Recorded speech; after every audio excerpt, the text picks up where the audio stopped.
Hello दोस्तों, स्वागत है आपके अपने ही यूट्यूब चैनल SR संतोष क्लासेस में। और मैं हूं संतोष कुमार। तो आज हम पढ़ेंगे छठा अध्याय त्रिभुज।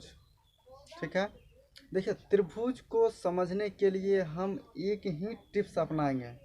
क्या अपनाएंगे? एक ही टिप्स अपनाएंगे, आपको एक बार में दिमाग में सेट हो जाएगा। इस बात की गारंटी है, नहीं तो वीडियो नहीं देखिएगा। ठीक है, यदि हमारे चैनल को अभी तक आपने सब्सक्राइब नहीं किया है तो जल्दी से सब्सक्राइब कर लीजिए, बेल आइकन को भी प्रेस कर दीजिए ताकि आने वाली हर एक वीडियो का नोटिफिकेशन सबसे पहले आपको मिलेगा। तो चलिए शुरू करते हैं। त्रिभुज क्या है? त्रिभुज, आपको हम एक बात बता दें, त्रिभुज में एक चीज़ आप पिछले कक्षाओं में पहले ही पढ़ चुके हैं, जिसका नाम है सर्वांग समता। क्या नाम है? सर्वांग समता।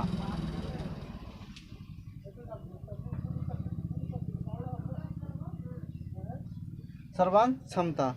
अब देखिए सर्वांग क्षमता क्या होता है, ये बात भी जानेंगे। और क्लास 10 में हमको क्या पढ़ना है? देखिए क्या पढ़ना है? समरूपता पढ़ना है। क्या पढ़ना है? समरूपता। समरूपता क्लास 10 में पढ़ेंगे। एक बात और हम आपको बता देते हैं, जो पिछली कक्षाओं में आपने भूल चुका है उसको हम आसानी से याद दिलाएंगे। आप समझेंगे ना, पहले कक्षा वाला समझ जाएंगे तो अभी जो पढ़ेंगे उसको तो आप आसानी से समझ जाइएगा। सर्वांग समता पढ़ने के लिए एक चीज़ आपको जानना जरूरी है, सेम साइज। सेम साइज और same shape. Same size same shape, ये दो चीज़ आपको याद रखना पड़ेगा। याद नहीं, बता रहे हैं, आपको खुद याद हो जाएगा। ठीक है, देखिए सबसे पहले एक त्रिभुज बनाते हैं और इसी त्रिभुज के आधार पर एक और त्रिभुज बनाते हैं। ठीक है, इसका नाम ABC, इसका नाम PQ और R लिखे। ठीक है, यहाँ तक आपको कोई प्रॉब्लम नहीं होगा, हम जानते हैं। ठीक है, उसके बाद देखिए सर्वांग समता होने के 6 नियम हैं। कितने नियम हैं?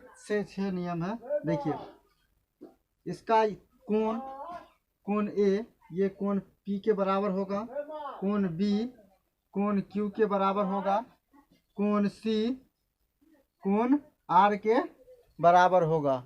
ठीक है, उसके बाद देखिए इसको पहले लिखते हैं, यानी कि कोण A बराबर होगा कोण P के, कोण B बराबर होगा कोण Q के, कोण C बराबर होगा कोण R के। ठीक है, ये तीन नियम हो गए। और 3 नियम और हैं, वो देखिए तीसरा नियम कौन सा है। इसका पहला भुजा यानी कि साइड, पहला साइड इसके पहला साइड के बराबर होगा, दूसरा दूसरे के और तीसरा तीसरे के बराबर होगा। यानी कि इसका पहला भुजा पहले भुजा के बराबर होगा, दूसरा भुजा दूसरे भुजा के बराबर होगा और तीसरा भुजा तीसरे के बराबर होगा। यानी कि ए बी बराबर होगा किसका? PQ के, और BC बराबर होगा QR के, और AC बराबर होगा PR के। यहाँ तक आपको कोई प्रॉब्लम, हमको विश्वास है और आशा भी है यहाँ तक में आपको कोई प्रॉब्लम नहीं होगा। ठीक है, अब इसको समझते हैं। जिस त्रिभुज का कोण और भुजा दोनों बराबर हो, जिस त्रिभुज का कोण और भुजा दोनों बराबर हो, या जिस आकृति का कोण और भुजा दोनों बराबर हो, अगर उसको एक के ऊपर दूसरा रख दें तो क्या हो? पूरी तरह ढक जाए, मतलब उसके आसपास कोई जगह खाली ना बचे। ठीक है, उसी चलते हम पहले से लिखे सेम साइज सेम शेप। उसका बनावट जैसा होगा, उसका बनावट उसका साइज भी उसी के आधार पे होगा, उसी के जैसा ही होगा। जैसे कि एग्जाम्पल के तौर पे हम इस त्रिभुज को उठा करके इस त्रिभुज के ऊपर रख दें तो दोनों क्या हो, ढक ले, एक दूसरे को ढक ले। एग्जाम्पल के तौर पे हम अपना हाथ को लेते हैं, देखिए मेरा हाथ है, और ये हाथ को भी लेते हैं और इसके ऊपर ऐसे करके रख देते हैं। ठीक है, देखिए एक दूसरे को क्या कर रहा है, पूरा ढक ले रहा है, मतलब कहीं जगह खाली नहीं दिख रहा है। ठीक है, उसी तरह इस त्रिभुज को उठा करके इस त्रिभुज के ऊपर रख देंगे तो ये क्या करेगा, एक दूसरे को ढक लेगा, जगह को खाली नहीं छोड़ेगा। ठीक है, तो सर्वांग समता हम पिछले क्लास में पढ़ना था, इसको थोड़ा हमने याद दिला दिया। अब देखिए हमको क्लास 10 में क्या पढ़ना है, वो पढ़ना है समरूपता। अब समरूपता क्या है इसकी भी बारे में जानकारी लेते हैं। समरूपता के बारे में सेम सेफ होगा, सिर्फ सेम क्या होगा, सेफ होगा सिर्फ, और कुछ नहीं। इसका सिर्फ सेफ जो है ना वो बराबर होना चाहिए, बाकी जो है साइज वो छोटा बड़ा होते रहेगा, छोटा बड़ा क्या होगा, होते रहेगा। एग्जाम्पल के तौर पे हम एक त्रिभुज लेते हैं। ठीक है, एक छोटा त्रिभुज लिए, एक बड़ा त्रिभुज ले लेते हैं।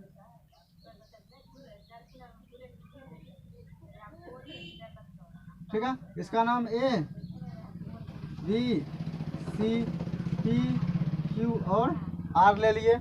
इसमें कोई प्रॉब्लम आपको एक भी प्रॉब्लम नहीं होगा, आपको हमको गारंटी देते हैं ना आपको।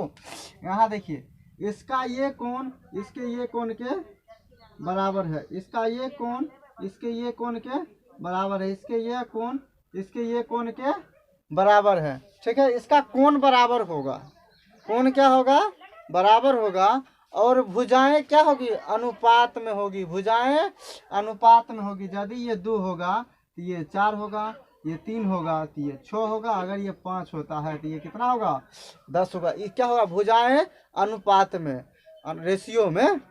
ठीक है, इसी तरह देखिए अगर इसका कोण ए बराबर होगा, कोण ए बराबर कोण पी, कोण बी बराबर कोण बी बराबर क्या, कोण क्यू, कोण सी बराबर कोण आर।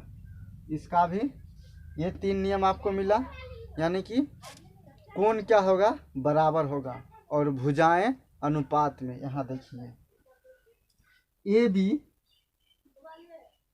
बट्टा क्या होगा, पी क्यू,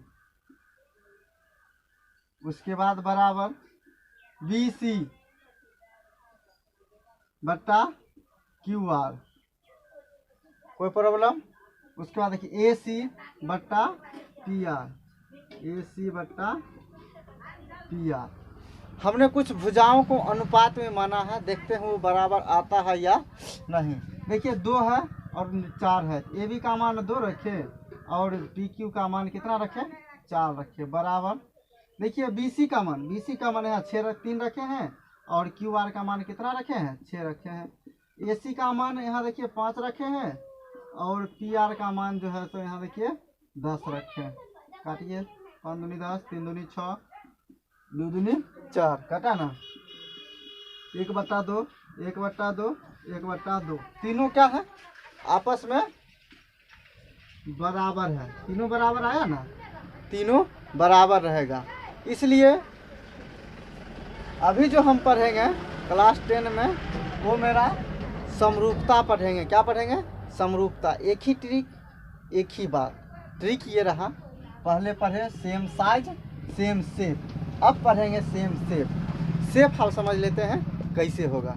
शेप का देखिए नियम क्या है, अगर किसी भी चीज़ का शेप बराबर हो, मतलब बना हुआ जो है ना वो बराबर हो, भुजाएं अनुपात में हो, ठीक ना, तो वो समरूप कहलाएंगे। देखने में एक ही जैसा लगे लेकिन कोई आकार में बड़ा हो, कोई आकार में छोटा हो, तो उसका मतलब वो क्या होगा, समरूपता होगा। वो क्या होगा, समरूपता होगा। समझ गए। अगर साइज भी बराबर होगा और शेप भी बराबर होगा तो वो सर्वांगसम हो जाएगा। वो क्या हो जाएंगे, सर्वांगसम हो जाएंगे। और सिर्फ शेप बड़ा होगा, साइज अलग अलग होंगे, सिर्फ शेप बड़ा हो गए और साइज अलग अलग होगा तो वो समरूप कहलाएंगे। क्या कहलाएंगे, समरूप कहलाएंगे। ठीक है, तो इसके बाद अब हम चैप्टर में प्रवेश कर सकते हैं। यहाँ तक में हमको समझने में कोई दिक्कत नहीं होगी। करना चाहते हैं तो नोट भी कर सकते हैं, नहीं तो स्क्रीनशॉट ले लीजिए। और ये वीडियो कैसा लगा आप हमें ज़रूर बताएं। यदि हमारे चैनल को अभी तक सब्सक्राइब नहीं किए हैं तो प्लीज़ हमारे चैनल को सब्सक्राइब कर लीजिए, बेल आइकन को भी दबाइए।